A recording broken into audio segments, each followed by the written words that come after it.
एक समय की बात है, परीक्षित माँ सरस्वती के तट पर खड़े हुए थे। उस समय परीक्षित ने देखा कि माँ सरस्वती के दूसरे तट पर एक काला पुरुष खड़ा है। काला पुरुष मतलब दिखने में काला काला सा,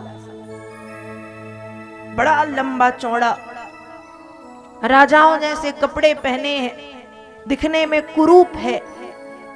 एक गाय को लात मार रहा है और बैल को डंडे से पीट रहा है।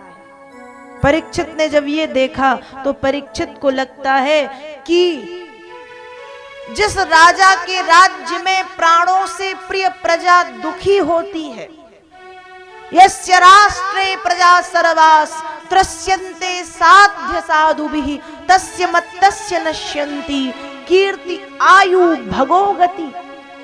जिस राजा के राज्य में प्राणों से प्रिय प्रजा दुखी होती है, उस राजा की कीर्ति, उस राजा की आयु और उस राजा की गति समाप्त हो जाती और उस राजा को नरकगामी बनना पड़ता है, नरक की यातनाएं भोगनी पड़ती। और राजा के राज्य की प्रजा में केवल मनुष्य बस नहीं आते, गाय बैल पशु पक्षी कुत्ता बिल्ली सब प्रजा में आते हैं। तो परीक्षित ने जब गाय बैल को इस तरह से देखा कि ये काला काला पुरुष गाय को लात मार रहा है, बैल को डंडे से पीट रहा है, मेरे राज्य में ये हो रहा है, तुरंत परीक्षित तलवार निकालते हैं और उस काले पुरुष से कहते हैं, बता तू कौन है और मेरे राज्य की प्रजा को प्रताड़ित करने का कारण क्या है, क्यों मार रहा है, इनने तेरा क्या बिगाड़ा है। तब वो काला पुरुष कहता है, महाराज मेरा नाम है कलयुग।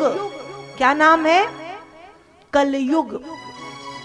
जब भगवान कृष्ण इस पृथ्वी पर थे तो उन्होंने मुझे रहने के लिए कोई स्थान नहीं दिया, कोई जगह नहीं दी, और आज आप इस पृथ्वी के राजा हो तो आपने भी मुझे रहने के लिए कोई जगह नहीं दी। जब जगह नहीं है तो मैं इसलिए तो आपकी प्रजा को मार पीट रहा हूं, मुझे रहने के लिए जगह दे दो, शांति से चुपचाप वहीं पर रहूंगा। परीक्षित ने सोचा बात तो बिल्कुल सही है, और परीक्षित ने रहने के लिए उसे 4 स्थान दिए। कलयुग 4 जगह में रहता है, ध्यान से सुनना। द्यूतम पानम स्त्रियः सूना, द्यूतम पानम स्त्रियः सूना, यत्राश्च धर्म चतुर्विधा, पुनश्च याचमानायो जातो रूप मदात् प्रभु। इन 4 स्थानों में कलयुग रहता है। पहला स्थान है द्यूतम। जानते हैं आप द्यूत किसे कहते हैं? दूत कहते हैं जुआ को। किसको? जुए को।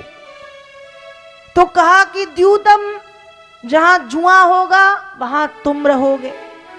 पानम, पानम कहते हैं मदिरा पान को, शराब। जहां लोग नशा करेंगे, शराब पिएंगे, मदिरा पान करेंगे, वहां कलयुग रहेगा। द्यूतम पानम। स्त्रिया, स्त्री, अब कह दिया स्त्री जहां होगी वहां कलयुग। अब आप बताओ कि स्त्री कहां नहीं है? स्त्री घर में है, मां के रूप में, पत्नी के रूप में, बेटी के रूप में, बहन के रूप में, पत्नी सबके रूप में स्त्री है, सबके घर में। और कह दिया स्त्री में कलयुग, ये कैसे संभव है? तो कहा कि स्त्री का मतलब है वैश्या। कौन? गलत आचरण वाली स्त्री। जहां पर गलत आचरण वाली स्त्री होगी, अर्थात जहां पर वैश्या होगी, वहां पर होगा कलयुग। तीसरा स्थान स्त्रिया, मतलब जहां वैश्या होगी वहां तुम रहोगे। और चौथा स्थान सूना। सूना कहते हैं हिंसा को। किसे कहते हैं? हिंसा। हिंसा मतलब मारना, काटना, पीटना, ये तो हिंसा है ही। हिंसा बहुत सूक्ष्म भी होती है। किसी के मन को दुखी कर देना, किसी के दिल को दुखा देना, किसी की भावनाओं को ठेस पहुंचा देना, ये भी हिंसा है। हिंसा मतलब वाणी से हिंसा ना करो, कि कुछ ऐसा गलत मत बोलो कि दूसरा आपकी वाणी को सुन करके दुखी हो जाए। मन में कुछ गलत भाव ना लाओ, मन से भी हिंसा होती। और ये मारना पीटना काटना तो ये बहुत बड़ी वाली हिंसा है। तो हिंसा, जहां हिंसा होगी वहां कलयुग होगा। 4 स्थान दिए, पुनश्च याचमानायो जात रूप मदात प्रभु। कलयुग ने 4 स्थान पाए, खुश हो गया, लेकिन फिर कहता है एक अच्छा स्थान भी चाहिए। आपने ये जो 4 स्थान दिए हैं ये अपवित्र हैं, अशुद्ध हैं, अच्छे नहीं हैं, ठीक नहीं है। एक तो कोई अच्छा स्थान दो। परीक्षित ने सोचा बात तो सत्य है, और पुनश्च याचमानायो जात रूप मदात प्रभु। फिर से मांगने पर परीक्षित ने कहा अच्छा ठीक है, आज से तुम स्वर्ण में भी रहोगे। किस में रहोगे? स्वर्ण में। स्वर्ण मतलब आभूषण, सोना, गोल्ड। अब बताओ, हमारी माताओं को तो सोना बहुत प्रिय है कि नहीं? माताएं चाहें तो हर महीना एक सोने का आभूषण बनवाए, और पता चल जाए कि स्वर्ण में कलयुग, तो कान में कलयुग, गले में कलयुग, हाथों में कलयुग, हार के रूप में, कंगन के रूप में, बाले के रूप में। अब बताओ, है ना समस्या? तो कहा कि स्वर्ण में कलयुग नहीं है, स्वर्ण में तो भगवान कृष्ण निवास करते हैं। कौन निवास करता है? भगवान कृष्ण।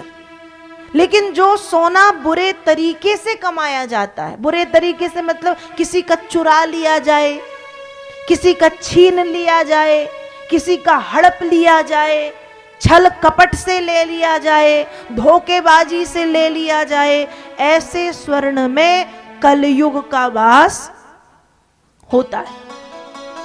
तो परीक्षित ने कहा पुनश्च याचमानायो जात रूप मदात प्रभु, आज से तुम स्वर्ण में रहोगे, जाओ। प्रसन्न हो गया।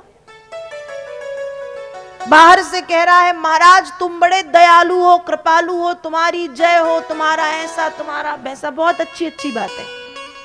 लेकिन मन के भीतर कहता है अरे महाराज तुमसे बड़ा मूर्ख तो मैंने कोई नहीं देखा। क्यों? दिखने में राजा तुम रहोगे, सिंहासन पर तुम बैठोगे, रथ पर तुम बैठोगे, लेकिन तुम जो सोने का मुकुट लगाओगे उस मुकुट के ऊपर राजा कलयुग बैठेगा। ये कलयुग के भाव हैं।